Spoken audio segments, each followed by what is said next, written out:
si Dios en verdad lo permite. Diga conmigo, y esto haremos si Dios en verdad lo permite. Está repitiendo este lado nada más. Vamos a ver otra vez. Y esto haremos si Dios en verdad lo permite. Gracias, Señor, por tu palabra leída. Ahora, cuando vamos a ministrarla, pido la guía y la dirección de tu Espíritu Santo.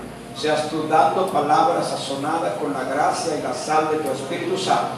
Edifica tu cuerpo en el nombre poderoso de Jesús. Amén y amén. Camino a la perfección. Ese es nuestro título en la mañana de hoy.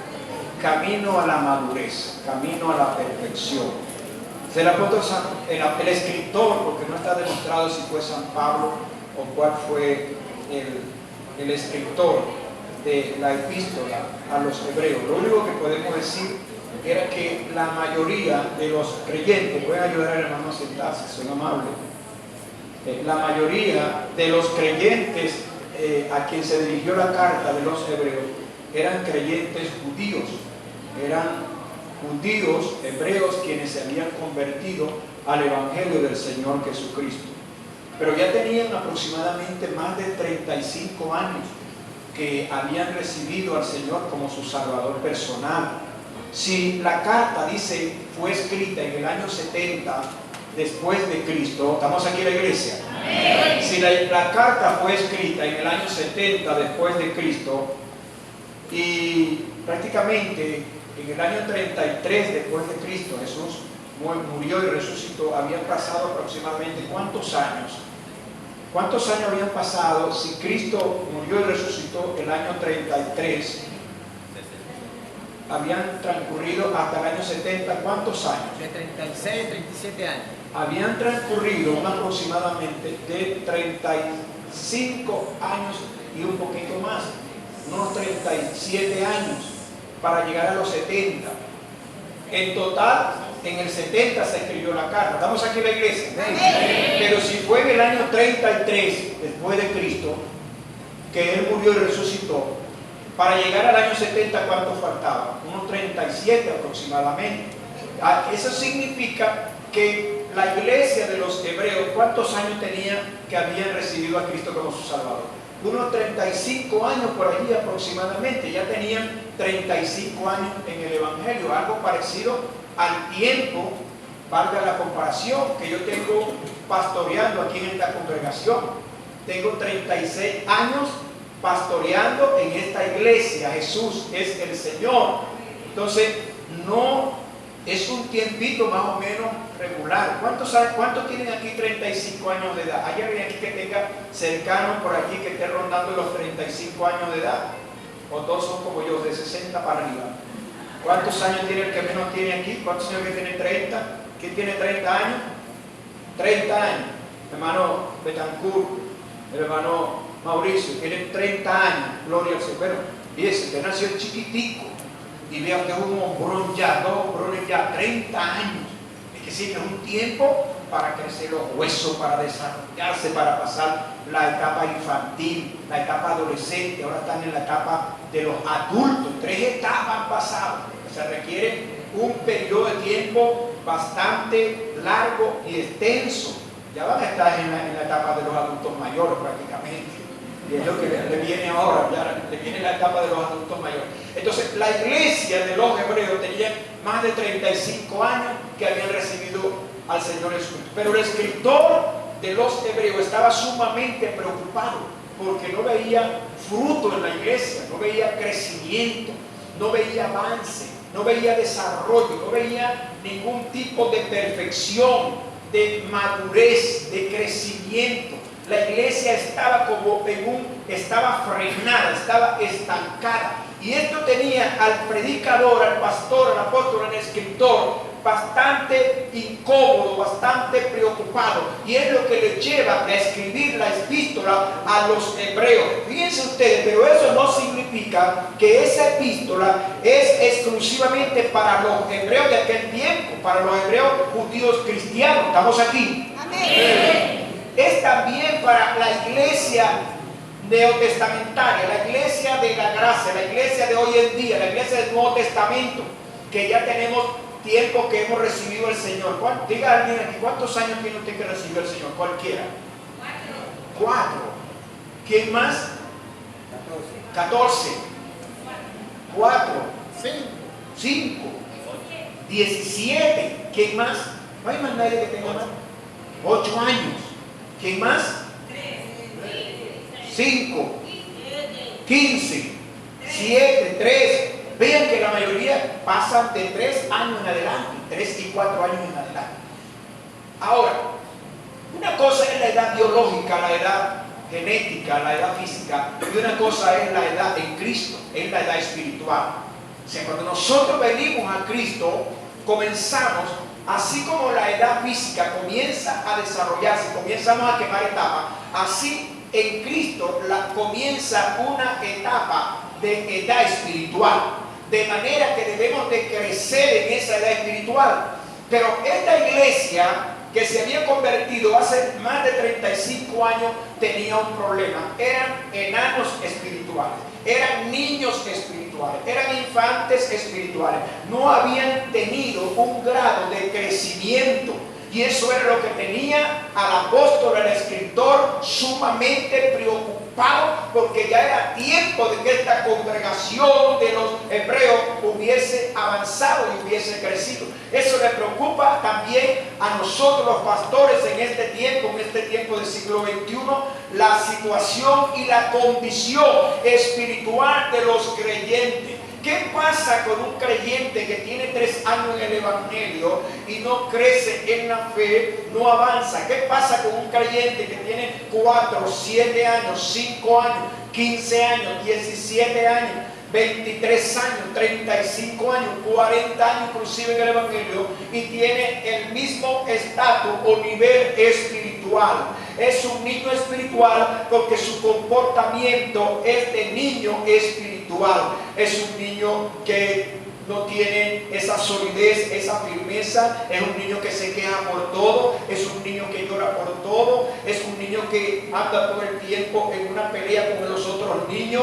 Es un niño que tiene algunos problemas en su condición emocional o en su condición física. Sí, hay muchos inconvenientes que nos dan a entender la característica de que no ha crecido, y eso estaba pasando en la iglesia de los hebreos. Quiero ver con ustedes aquí en Hebreos 5:11 un pasaje o un texto de la palabra que dice el escritor aquí: acerca de esto tenemos mucho que decir y difícil de explicar, por cuantos habéis hecho tardos para oír, porque debiendo ser ya maestros, después de tanto tiempo tener necesidad de que se os vuelva a enseñar cuáles son los primeros rudimentos de las palabras de Dios, y habéis llegado a ser tales que tenéis necesidad de leche y no de alimento, y todo el que participa de la leche es inexperto y en la palabra de justicia, porque es niño. Diga conmigo, porque es niño.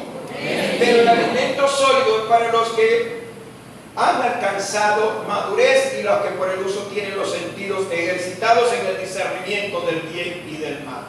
¿Qué nos está diciendo el escritor? Él estaba sumamente inquieto, estaba preocupado porque estos creyentes ya era tiempo que tenían que tener un crecimiento espiritual. Él le dice: ustedes, debiendo ser ya maestros, ustedes tienen necesidad de que se les vuelva a enseñar como niños, como infantes, como que es el primer día o la primera semana o el primer mes o el primer año o los primeros 3 años, 5 años que ustedes han recibido al Señor Jesucristo como su Salvador personal. Entonces ustedes tienen que ya ser, ustedes tienen tiempo para ser unos maestros de la palabra. ¿Qué es un maestro? Alguien que está formado, alguien que está capacitado para impartir. Aquí hay varios maestros, varios docentes, y pasaron por una licenciatura para poder ahorita estar en un aula de clase, para poder ahorita tener un cargo administrativo y estar impartiendo esa cátedra que usted recibió, si es docente, si es profesor, etc. Pero ¿por qué usted lo hace? Porque usted fue formado, porque usted fue equipado equipado, porque usted fue capacitado, porque usted fue instruido, porque usted fue consolidado en una célula de discipulado, porque usted fue adoctrinado, porque usted se le dieron las primeras clases de consolidación, para que usted, una vez que recibiera esas clases de consolidación, son la herramienta, son el fundamento para que usted de allí en adelante comience a crecer y no se quede en esos primeros conocimientos que usted ha recibido. Entonces el escritor le dice, mire, ustedes tienen 35 años, vamos a parafrasearlo de esa manera, en los caminos de Cristo. Ustedes tienen mucho tiempo, ya ustedes tienen que ser maestros de la palabra. ¿Cómo es posible que tengamos que enseñarles nuevamente las cosas, debiendo ser ustedes ya maestros? ¿Por qué ustedes están en esta condición? Le dice el escritor de los Hebreos. Así muchos de nosotros estamos en la iglesia, tenemos años en el evangelio, en los caminos del Señor, y somos como niños recién convertidos, como niños nuevos creyentes, como dice catecúmenos, que tienen que estarnos enseñando todos los días las cosas básicas, las cosas esenciales, las cosas que necesitamos, que ya tenemos que haber recibido, tenemos que haber comido, tenemos que habernos alimentado, tenemos que haber digerido y habernos expandido, vamos a decirlo así, habernos desarrollado para ir en pos de esa madurez y de ese crecimiento y estar preparados para tener el encuentro con nuestro Señor y Salvador Jesucristo, y para ser maestros, que enseñemos a otros, que discipulemos a otros, que pastoreemos a otros, que hagamos discípulos. Mire, una de las cosas que el Señor dijo, id y hacer discípulos a todas las naciones, bautizándonos en el nombre del Padre, del Hijo y del Espíritu Santo. Y hacer discípulos. Pero yo le pregunto a usted, si usted no es un discípulo que ha sido hecho, ¿usted puede hacer otro discípulo? Si usted no ora, ¿usted puede enseñarle a otro a orar? Si usted no ayuna, ¿usted puede enseñarle a otro a ayunar? Si usted no tiene un matrimonio consolidado, estable, ¿usted puede enseñarle a otro o puede hablarle a otro de un matrimonio estable, de un matrimonio consolidado, de un matrimonio firme? Si usted no vive en santidad, ¿usted puede enseñarle a otro vivir en santidad, apartado para Dios? Si usted no es una persona consagrada, dedicada al Señor, ¿usted puede enseñarle a otro que sea un discípulo consagrado al Señor? No, creo que no. Jesús dijo, vayan y hagan discípulos. Así que el llamado que el Señor nos ha hecho es que seamos hechos discípulos. Por eso es que el escritor de los Hebreos le dice a la iglesia, debiendo ustedes ser ya maestros, ya líderes, empoderados, rabí, que enseñen la palabra de Dios, que transmitan la palabra de Dios, que transfieran el don de Dios, que transfieran la enseñanza tal cual como el Señor la estableció, la doctrina como el Señor la estableció. Entonces ustedes tienen necesidad que les enseñen a ustedes nuevamente. Si usted es pobre, usted puede enseñar a otro para que sea rico. No, usted para enseñar a otro tiene que estar empoderado y tiene que estar consciente de eso. Tenemos que ser ya maestros, ir en esa onda, ir con esa visión, con esa meta, ser maestro. Eso es lo que el Señor ha dicho. Ir y hacer discípulos. Si yo tengo aquí esta peligresía, ¿cuántos creyentes pueden haber ahorita aquí? Vamos a decir 80, 100. Bueno, son 80 discípulos que tenemos que formar, que tenemos que hacer. ¿Para qué? Una vez que ellos estén hechos, una vez que ellos estén formados, ellos van a seguir haciendo discípulos. Los creyentes vienen, pero esos creyentes tienen que ser hechos discípulos. Denle un aplauso al Rey de Reyes y Señor de Señores. Entonces el Escritor dice, claramente le dice, porque debiendo ser ya maestros, después de tanto tiempo tener necesidad de que se les vuelva a enseñar cuáles son los primeros rudimentos de las palabras de Dios, y haber llegado a ser tales que tenéis necesidad de leche y no de alimento sólido. ¿Qué es rudimento? La palabra rudimento es la palabra griega estecheía. Y esta palabra estecheía tiene que ver con los elementos. Y hablamos de elementos. Elementos son principios básicos. Los principios básicos de cualquier cosa. Por ejemplo, la física dice que los elementos de la física, ¿cuáles son los 4 elementos de la física?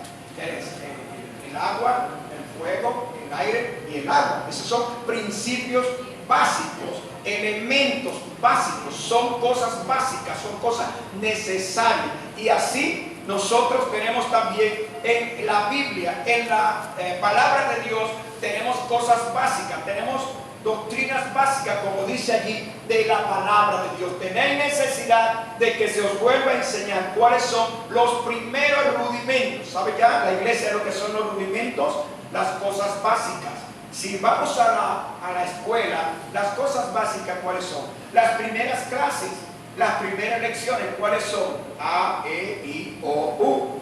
Abecedario, son las primeras cosas básicas que nos enseñan, los rudimentos. Entonces, aquí en la iglesia de los hebreos, el escritor estaba diciendo que ustedes necesitan unos rudimentos, de que se les vuelva a enseñar otra vez los rudimentos que ya se les enseñó. Después de cuántos años, no dice meses, después de tantos años que lo podemos identificar como más de 35 años, ustedes ahora tienen necesidad de que se les vuelva a enseñar cuáles son los primeros rudimentos de las palabras de Dios. Y han llegado a ser tales que tienen necesidad de un teterito. El teterito se le da a los niños, a los bebés, a los recién nacidos, a los que buscan la leche materna, la leche de pecho. El teterito se le da después de los 6 meses, se le sigue dando a otros el tetero, y así sucesivamente. El teterito se le da a los niñitos, a los bebés espirituales en Cristo.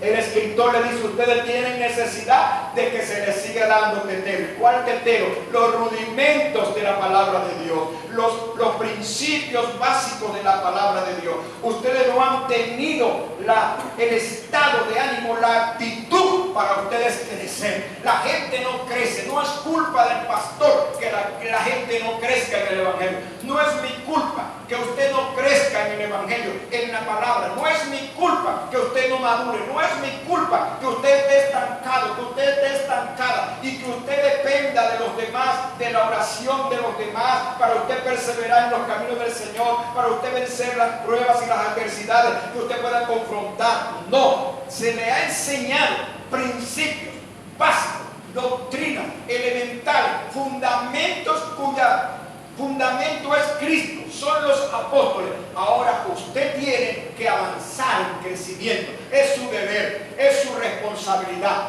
Quiero decirle en esta mañana a alguien en este día que es el tiempo de que usted salga del estancamiento, de que usted salga de ese bloqueo donde usted mismo se ha metido, y usted se levante en el nombre poderoso de Jesucristo y usted diga: yo no voy a seguir con este tipo de mentalidad de niño, con este tipo de mentalidad de niña. Yo no voy a seguir con este tipo de mentalidad de quejadera, de murmuradera, de bravera, de enojo. Yo hoy me levanto en el nombre poderoso de Cristo, porque ya tengo mucho tiempo como un niño, como una niña, y ahora voy a crecer hasta llegar a ese nivel de madurez, a la estatura de nuestro Señor y Salvador Jesucristo. Alabe la gloria de Dios en esta mañana.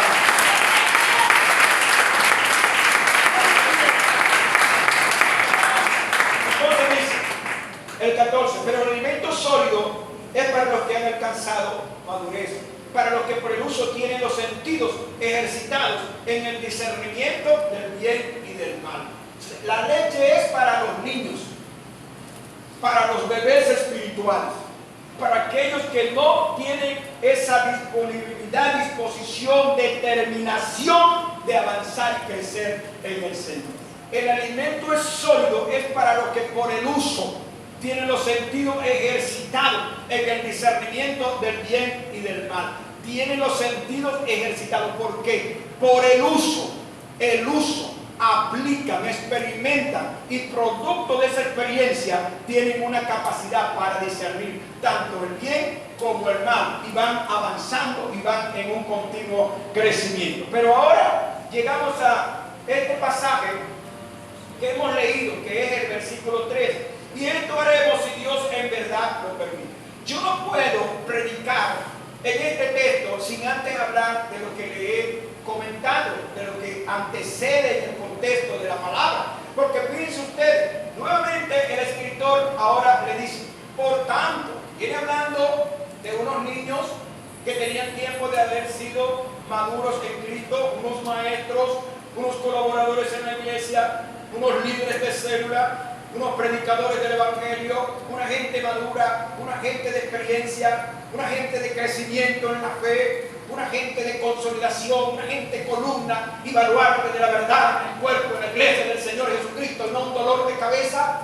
Él viene hablando y entonces dice, por tanto, dejando ya los rudimentos de la palabra de Cristo, vamos adelante a la perfección. Nuevamente la palabra rudimento, ya sabe lo que es el rudimento, el principio básico elemental de la palabra de Dios, dice allá, ahora de la doctrina de Cristo. Quiere decir que estos rudimentos forman parte de la doctrina del Señor Jesucristo. Entonces dice, dejando ya los rudimentos de la doctrina de Cristo, vamos adelante a la perfección. Aquí hay una orientación bien clara. ¿Qué dice el escritor? Vamos a dejar ya esos rudimentos básicos que ya ustedes recibieron, que ya ustedes se les enseñó en la clase de discipulado, que ya ustedes fueron partícipes y ya tienen el conocimiento de lo que es estos rudimentos, estos principios elementales, básicos, necesarios. Ahora dice él, vamos a dejarlo. ¿Qué quiere decir vamos a dejarlo? ¿Vamos a olvidarlo? No.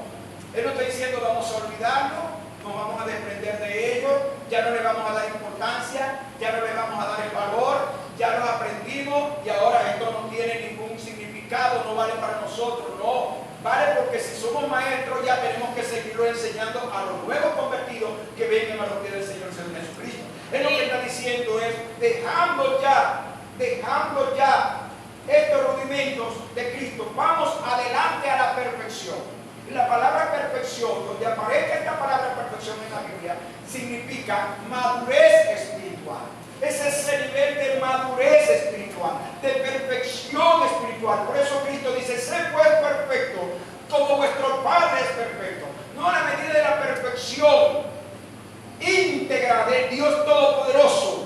No, es a nivel de la perfección que pueda alcanzar el hombre en los caminos del Rey de Reyes y Señor de Señores. A eso se refiere el escritor cuando dice, dejando los rudimentos de la doctrina de Cristo, vamos adelante a la perfección. ¿Cuál es el llamado que le está haciendo el escritor de los Hebreos a la iglesia judío-cristiana de aquel siglo? El llamado que le está haciendo es, tenemos una meta, tenemos un objetivo, tenemos un plan, un propósito. Es que vamos adelante a la perfección. No podemos frenar, no podemos estancarnos.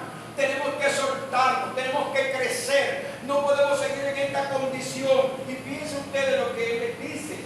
No echando otra vez el fundamento del arrepentimiento de obras muertas, de la fe en Dios, de la doctrina del bautismo, de la imposición de las manos, de la resurrección de los muertos y del juicio eterno. Y él dice en donde leímos el texto. Y esto haremos si Dios en verdad lo permite. Fíjense ustedes que hay aquí una conexión entre el creyente y Dios. Aquí dice, allá dice, dejando los rudimentos, vamos adelante a la perfección. Debiendo ser ya maestros, tenéis necesidad de que se les vuelva a enseñar.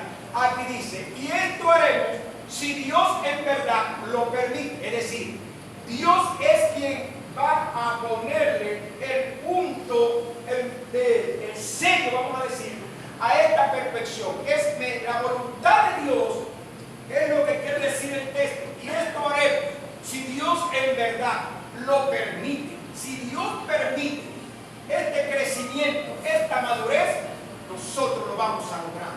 Nosotros lo vamos a alcanzar. Nosotros vamos a madurar. Nosotros vamos a crecer. Pero la voluntad de Dios es que lo hagamos, es que lo logremos, es que lo alcancemos. El asunto está a la parte nuestra. La parte nuestra es dejando. Tenemos que dejar algo para empoderarnos de otra cosa. Tenemos que dejar la etapa de infancia. Tenemos que dejar la etapa de niño.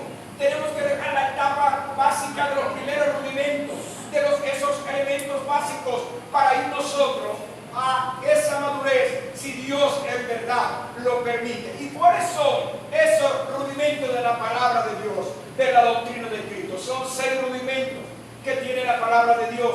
que tiene la doctrina de Cristo, que nosotros aprendimos y que los hebreos cristianos que se convirtieron también recibieron y también aprendieron. ¿Cuáles son esos 6 rudimentos que usted tiene que ya haber recibido y que usted tiene que dejarlos ahora para usted poder trascender a otro nivel de crecimiento, de madurez espiritual, para que usted siga alcanzando las inescrutables riquezas del Rey de Reyes y Señor de Señores, y para que usted siga creciendo, para que usted siga haciendo una vida fructífera que da fruto en la iglesia al 30, al 60, al 100 por 1, para que usted sea un hombre perfeccionado que llegue al nivel, a la madurez de Cristo, para que usted siga siendo un hombre de un vaso de honra para la gloria y la honra del Señor. ¿Cuáles son esos 6 rudimentos? Vamos a verlo rápida y brevemente, lo vamos a ver, esos 6 rudimentos. Muchas gracias. Dice la palabra aquí,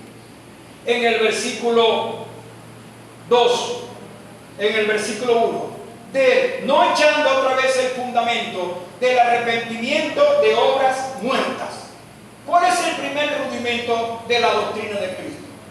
El arrepentimiento de obras muertas. La palabra lo dice, arrepentimiento. Esa palabra es en griego metanoía, y metanoía en griego es un cambio de mente, es un cambio de actitud, es un cambio de patrón de conducta.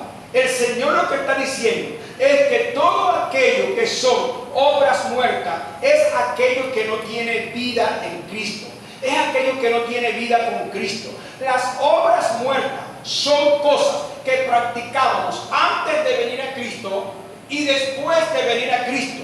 Antes de venir a Cristo nos encontrábamos practicando como estos hebreos. Antes de venir a Cristo ellos practicaban mucho, vamos a decir, legalismo religioso. Tenían muchas creencias, guardaban muchas cosas. Todo eso era rudimento, cosas básicas de los judíos que ellos hacían. Ellos practicaban muchos sacrificios de animales. Ellos practicaban fiestas anuales, más de 7 fiestas anuales. Todas las guardaban, todas las practicaban. Ellos guardaban y practicaban los tiempos, la luna nueva, los días de reposo, etc. Todo eso tenía que ver con obras muertas antes de venir a Cristo. Nosotros también antes practicábamos un rito antes de venir al Señor Jesucristo. Pero ahora cuando venimos a Cristo, nosotros nos arrepentimos de todas esas obras muertas. Primer fundamento, estamos aquí en la iglesia. Amén. Primer fundamento que recibimos cuando venimos a Cristo, una de las primeras clases, las primeras lecciones que se nos dan en el discipulado es el arrepentimiento. Arrepentimiento, metanoía, cambio de mente, cambio de actitud, cambio de pensamiento, cambio de temperamento, cambio de carácter, cambio de conducta, cambio de patrones emocionales, cambio de todas esas cosas y aquellas áreas que te estaban atosigando, que te estaban matando, que no tenían vida en sí mismas, que estaban vacías, obras muertas. Cuando venimos a Cristo nos arrepentimos, hacemos una metanoía. Todas aquellas cosas que practicamos en el mundo nos arrepentimos de ellas, pero no podemos vivir en el evangelio cada rato, como dice el escritor más abajito, que al final del mensaje lo voy a leer, continuamente en ese arrepentimiento de esas obras muertas que ya habíamos practicado, que ya habíamos guardado y de las cuales ya nos hemos arrepentido en el nombre poderoso del Señor Jesucristo. Entonces, la primera obra muerta, el primer fundamento de la doctrina son las obras muertas. Todas esas obras son muertas. Le voy a colocar un ejemplo. Cuando Adán y Eva estaban en el huerto del Edén, ellos practicaron una obra muerta. ¿Cuál fue la obra muerta que ellos practicaron? Cuando ellos pecaron, ¿qué fue lo que hizo Adán y Eva cuando ellos pecaron? ¿Qué fue lo que hicieron ellos? Cuando se vieron que estaban desnudos. Ellos salieron corriendo y buscaron hojas de higuera, ¿verdad? Y se taparon con las hojas de higuera porque se avergonzaron que estaban desnudos. ¿Y qué hizo el Señor? Les quitó las hojas de higuera, las obras muertas con las que ellos se iban a justificar. Esa es una obra muerta, las hojas de higuera, la justicia del hombre personal. Se las quitó el Señor. ¿Y qué les colocó? ¿Se acuerdan? Le colocó pieles de cordero, pieles de carnero, le colocó. Y fueron justificados por esas pieles, se fueron cubiertos por ese propiciatorio, por esa cubierta que Dios les colocó, ellos fueron justificados. Entonces, ahora en Cristo, lo primero que nosotros hacemos, el primer fundamento es arrepentirnos ¿de qué? De las obras muertas, de todas aquellas cosas que eran pecado, que eran desobediencia, que eran rebelión, que eran desagradables delante de los ojos de Dios. Hay obras muertas que son pecaminosas. Hay obras que son de justicia, obras buenas, obras sociales, como dice Santiago. La fe sin obra es muerta. Y hay obras muertas que están en el patrón religioso o tradicional o de nuestras actitudes en la vida de pecado. Esas son obras muertas. Lo primero que se nos enseña es el arrepentimiento de obras muertas. Lo primero que nosotros hacemos. Ahí viene el cambio de mentalidad. Ahí viene el cambio de conducta, ahí viene el cambio de patrón, arrepentimiento de obras muertas. Ellos tenían que vivir enseñando que tenían que arrepentirse de esas obras muertas, de esos patrones, de esas actitudes, que eso no justificaba delante del Señor, que si ellos se circuncidaban, aunque se circuncidaran, de nada valía, etcétera, etcétera. Denle un aplauso al Rey de Reyes y Señor de Señores. Todos. Dice la fe en Dios, de la fe en Dios. ¿Cuál fe en Dios? La fe que te justifica, la fe que te salva, la fe de los milagros, la fe de la sanidad, creer en Dios, creerle a Dios. Esa es la palabra pistis en griego, la fe en Dios. Entonces ya ellos sabían que se les había enseñado que la salvación venía ahora por medio de la fe en Cristo. Romanos 5:1, justificados pues por la fe, tenemos paz para con Dios.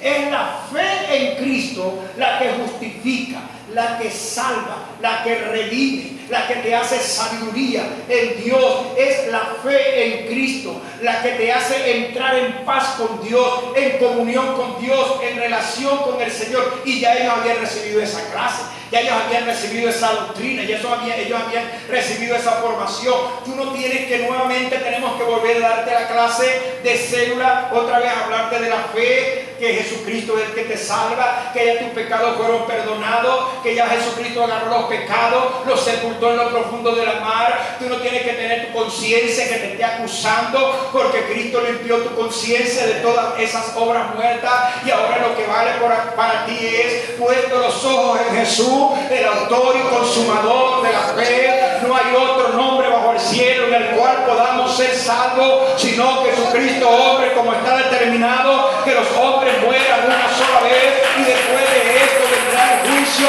Así que el segundo aspecto de la doctrina es la fe en Dios. Es la fe en Dios la que te salva. No es un rito el que te salva. No es que tú hagas o no hagas lo que te salva. Es que tú creas que por la fe estás justificado delante de Dios y eres un hijo del Rey de Reyes y Señor de Señores. Así como dice la palabra que el profeta vio al sacerdote Josué que estaba delante de Dios y que estaba Satanás. Y Satanás estaba para acusar al sacerdote.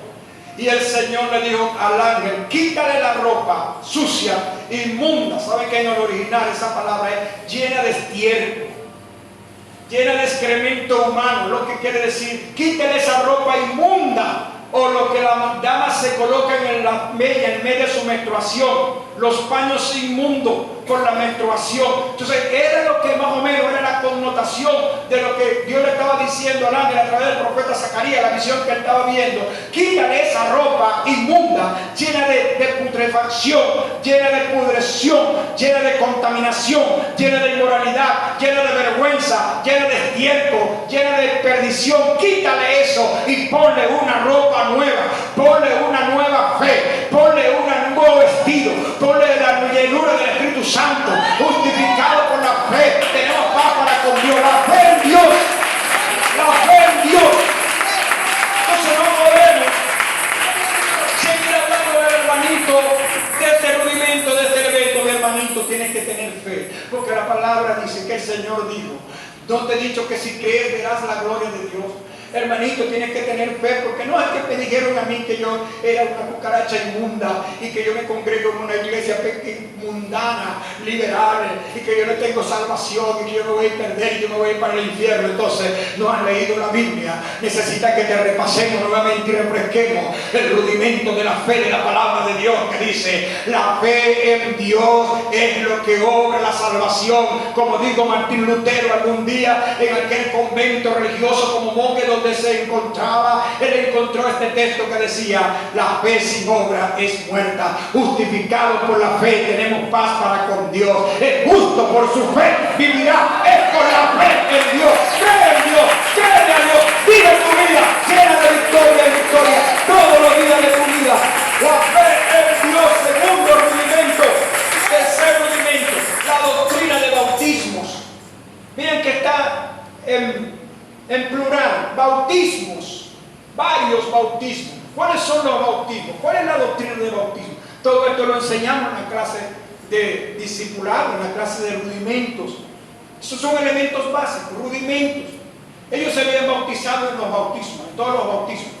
En la doctrina de bautismos, ¿cuál es el bautismo? El bautismo en el agua, el bautismo en la fe en Cristo, el bautismo en Cristo y el bautismo en el Espíritu Santo. Los mismos tres bautizos del Antiguo Testamento: el bautismo en Moisés, que es el bautismo en Cristo; el bautismo en las aguas, que es atravesar el Mar Rojo; y el bautismo en la nube, que es el Espíritu Santo. Son los tres bautizos. Entonces la doctrina de bautismo en el Nuevo Testamento, tercer rudimento, la doctrina de bautismo. Ya se habían bautizado, requete bautizado. Ahora había que hablarle otra vez de ese bautismo, de lavamiento, de limpieza, de purificación. Y a lo mejor hay algunos, como aquí, que no han procurado bautizarse o guardar o experimentar la doctrina de bautismo. Si usted no ha experimentado la doctrina de bautismo, entonces usted está estancado, entonces usted está paralizado, entonces usted no está avanzando, entonces usted no está creciendo. Si usted quiere crecer, tiene que hacer como dijo el etíope. El etíope dijo: aquí hay agua, ¿qué impide que yo sea bautizado? Y el Felipe le dijo: ¿crees? Y él dijo: yo creo que Jesucristo es el Hijo de Dios. Y en el momento se bajaron de la carroza, lo zambulló en las aguas, lo bautizó en las aguas. Felipe siguió su camino y el etíope siguió avanzando, creciendo en la fe,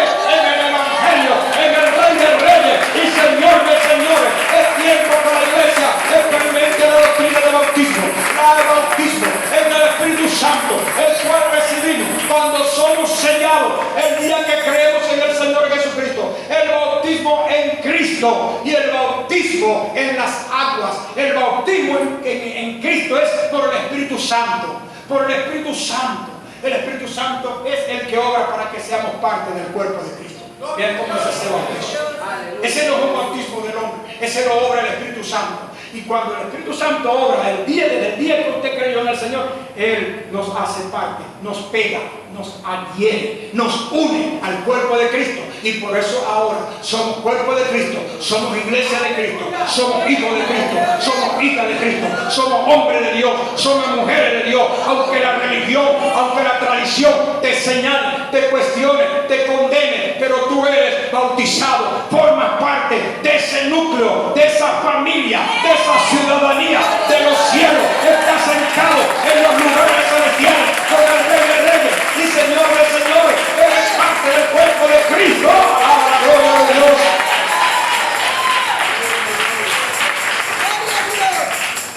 Doctrina de bautismos. La habían practicado, pero había que repetirse la otra. ¿Qué les parece? Y hay gente que tenemos que decir: hermano, tiene que bautizarte. Hermana, tiene que bautizarte. Hermano, es necesario. Hermano, Dios lo manda. Hermano, es un mandato. Hermano, es un mandamiento. Hermano, tienes que hacerlo. Hermano, se le agrada al Señor. Pero bueno, entonces lo que dice, gloria al Señor, de la imposición de las manos. De la imposición de las manos. ¿Saben lo que había en el Antiguo Testamento? Esto viene desde el Antiguo Testamento. En el Antiguo Testamento, cuando alguien iba a traer un sacrificio, o lo traía a la puerta del templo, del tabernáculo, traían el cordero, traían la oveja, traían el animal, le ponía las manos al animal y componiéndole las manos, afincando las manos sobre el animal, afirmando, dice que tenía que afirmar las manos sobre el animal, le transfería todos sus pecados, todas sus culpas, toda su desobediencia, todas sus rebeldías, todas sus rebeliones, todo lo malo que hacía, todas las ofensas que le había hecho al Señor, se lo transfería a aquel animal, luego al sacerdote, degollaba aquel animal, derramaba la sangre y se lo presentaba a Dios en un sacrificio. Ese es el origen de la imposición de las manos. La imposición de las manos está vigente, es una doctrina apostólica de Cristo en la iglesia, y era lo que los hermanos de los hebreos habían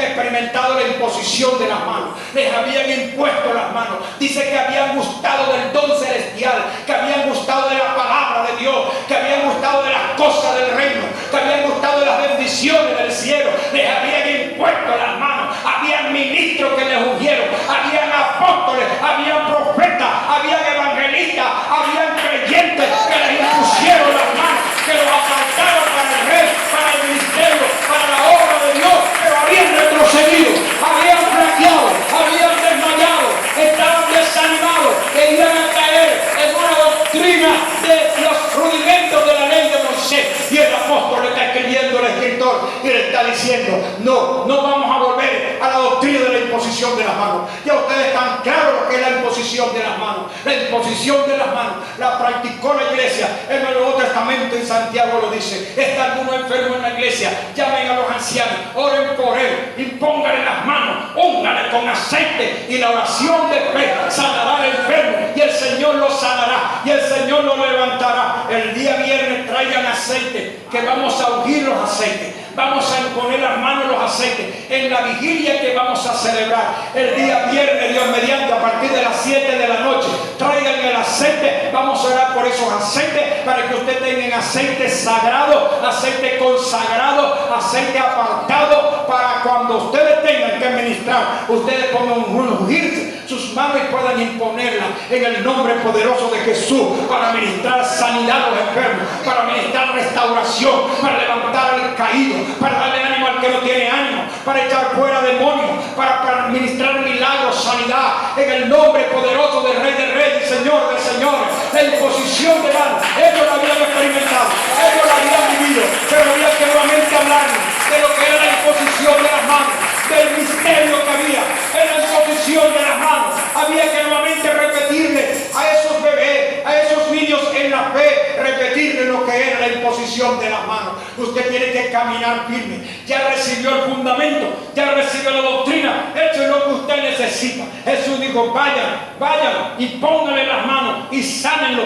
y echen fuera demonios, hagan sanidad, hagan milagros, sanen los leprosos, resuciten los muertos. Vayan en el nombre poderoso de Jesús. Por eso el Señor te da rudimentos, por eso el Señor te da principios, por eso el Señor te da un manual, para que tú salgas con ese manual en el nombre poderoso de Jesucristo, como valiente, como guerrero, a hacer la obra del reino de Dios, a establecer la palabra de Dios donde no ha sido establecida, a proclamar el milagro, la sanidad, la liberación, una célula en tu casa, en tu comunidad, a proclamarla investido del poder del Señor Jesucristo.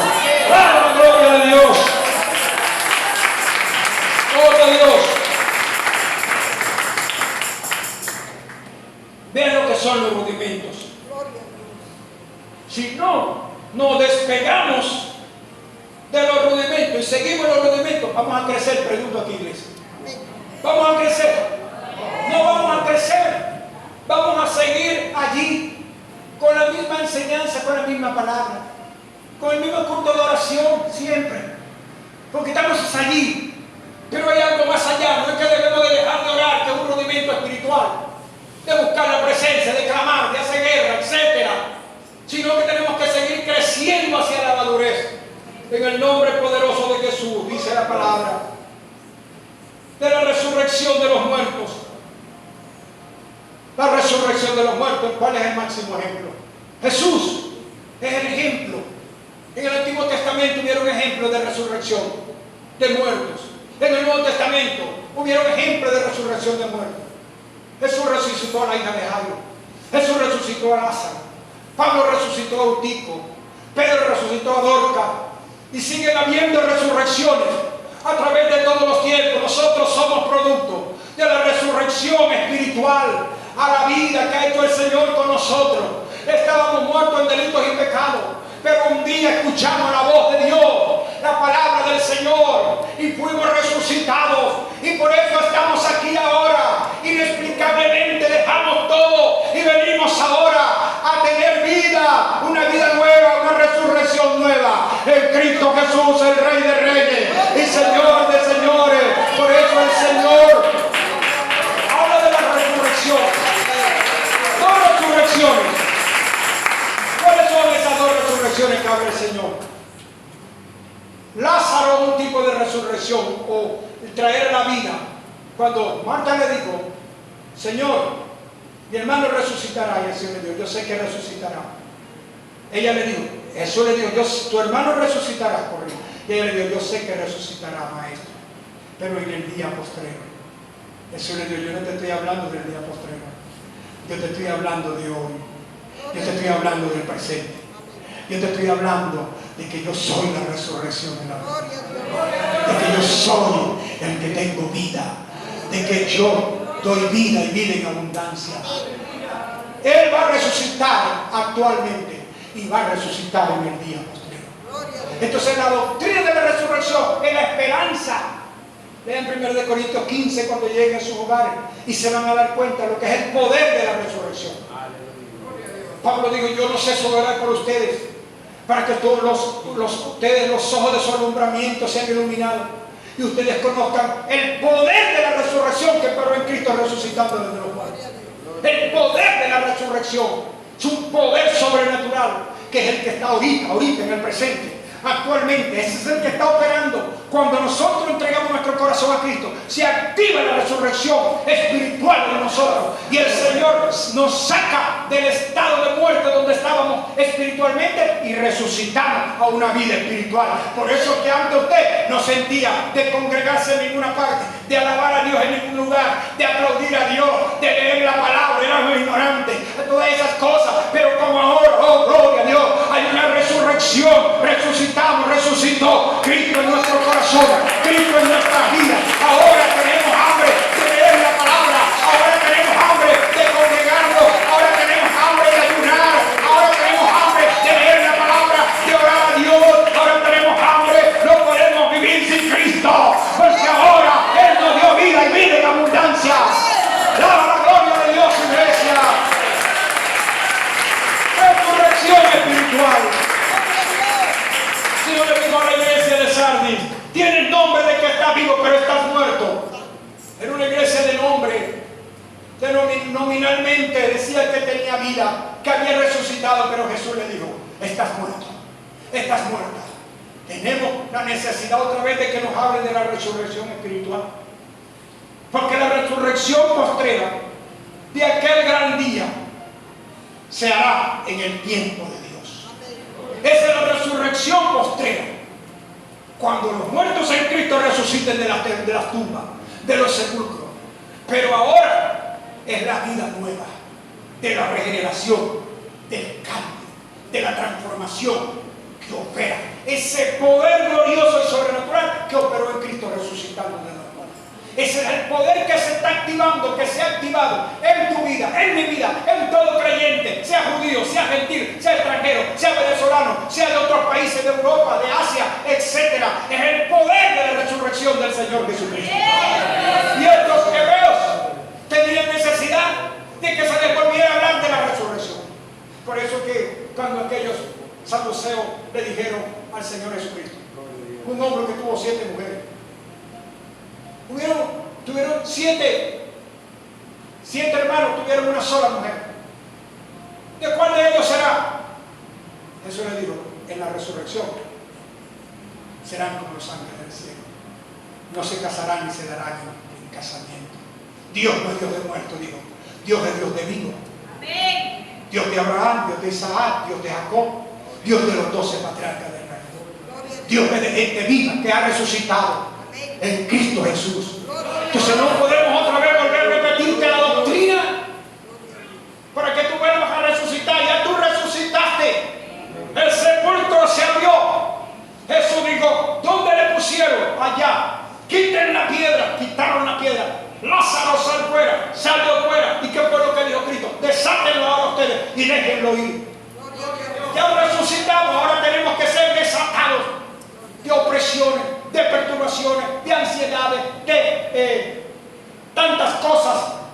situaciones espirituales.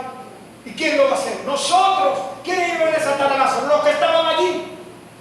Entonces esa es la obra que nosotros tenemos que hacer. Ya Jesús operó la resurrección, ahora nosotros vamos a servirle al Señor en el ministerio. Gloria a Dios, para que sigamos creciendo, avanzando. Dice el último fundamento, dice claramente, y del juicio eterno. El juicio eterno. ¿Cuál es el juicio eterno? Y esto haremos si Dios en verdad lo permite. Hay un juicio eterno en el trono blanco.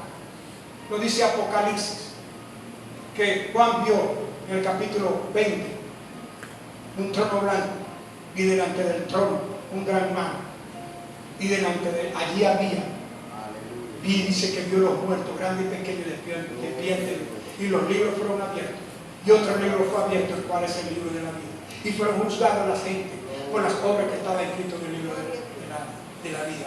Y en los libros, y el que no se halló inscrito fue lanzado al lago que arde con fuego de Jesús. Que hay un juicio eterno para nosotros los cristianos. ¿Cuál es el juicio eterno para nosotros los cristianos? Dice que todos compareceremos ante el tribunal de Cristo. Nosotros los cristianos, el trono blanco no es para nosotros. Nosotros los cristianos compareceremos ante el tribunal de Cristo.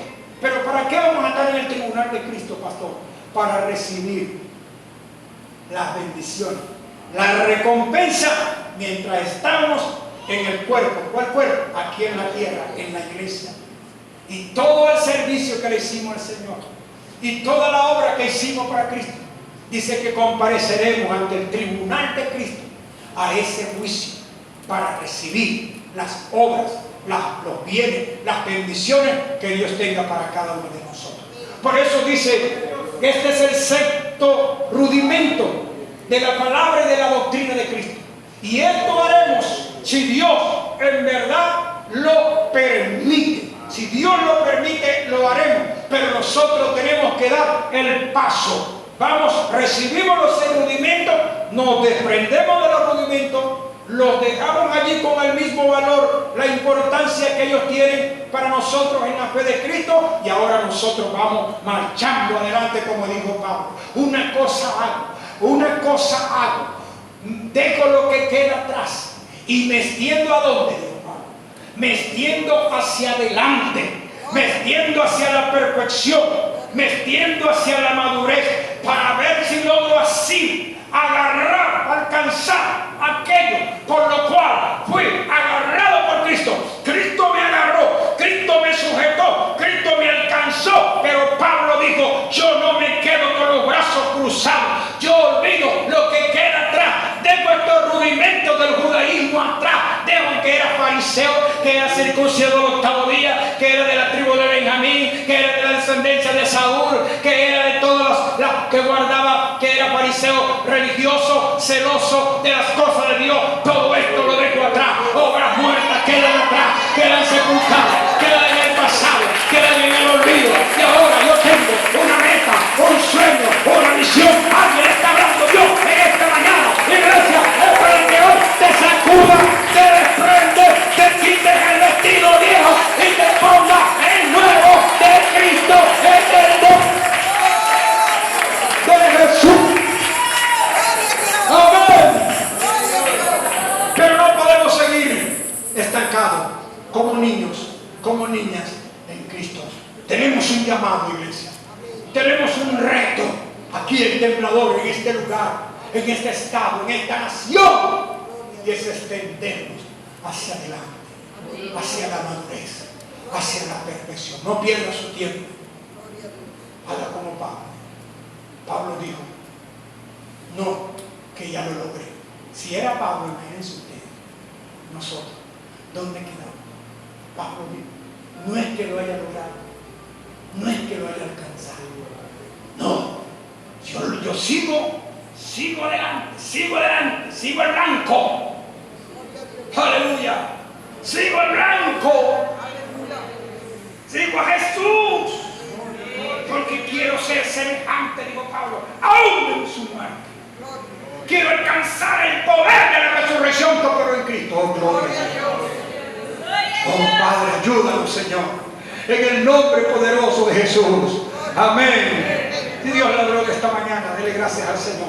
Póngase de pie, vamos a darle gracias al Señor. Padre, gracias por esta palabra que hemos ministrado. Gracias, Señor, porque eres tú, mi Dios amado, que nos ha llamado para ser ya maestros, para ser ya hombres y mujeres que hayan alcanzado, mi Dios amado, una madurez, una perfección, un desarrollo, un crecimiento. Tú nos has dado dones, ministerio, promesas, herramientas para llegar, Señor, a esa estatura, a ese nivel, a esa madurez, para que Cristo sea formado en nosotros, Señor. Ayúdanos, Padre. Allá hemos experimentado los rudimentos, los básicos de la doctrina de Cristo, pero no vamos a quedar allí, Señor. Hoy vamos, Señor, a levantarnos. Hoy nos empoderamos, mi Dios amado, porque queremos dejar lo común, lo normal, lo sencillo, lo simple. Queremos dejar de ser niños e ir adelante a la madurez, a la perfección. Quiero más de ti, Señor. Quiero más de ti, Señor. Quiero alcanzar aquello. Hoy prosigo a la meta, el premio del supremo llamamiento en Cristo Jesús. Amén. Amén. Gloria a Dios. Amado amigo, si hoy escuchando esta palabra, yo quiero hacerte un llamado y quiero pedirte que hoy entregues tu corazón a Jesús para que tengas esta experiencia hermosa y maravillosa y puedas guardar estos fundamentos, pero puedas crecer en la fe como hijo de Dios. Repite conmigo esta oración allá donde te encuentres.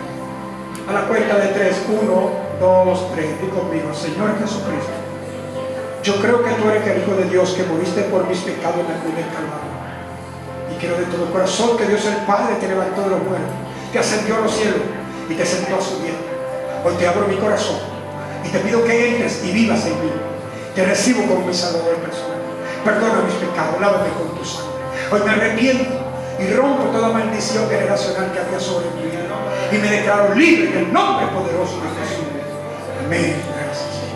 Amigos, si usted está enfermo, queremos orar por ustedes también. Estamos desde aquí, desde Conaga, Venezuela, Temblador, Iglesia Soy el Señor. Queremos orar por ti, por tu dolor, tu enfermedad. Pon la mano donde tienes el dolor, porque vamos a declarar una palabra a distancia. Para Dios no hay distancia. Lo que es imposible para el hombre, para Dios es posible. Vas a recibir sanidad en esta hora, en el nombre poderoso de Jesús. Si algún hermano está enfermo en la iglesia, ponga la mano donde tiene el dolor, ponga la mano donde tiene la enfermedad, ponga la mano donde tiene el quebrantamiento.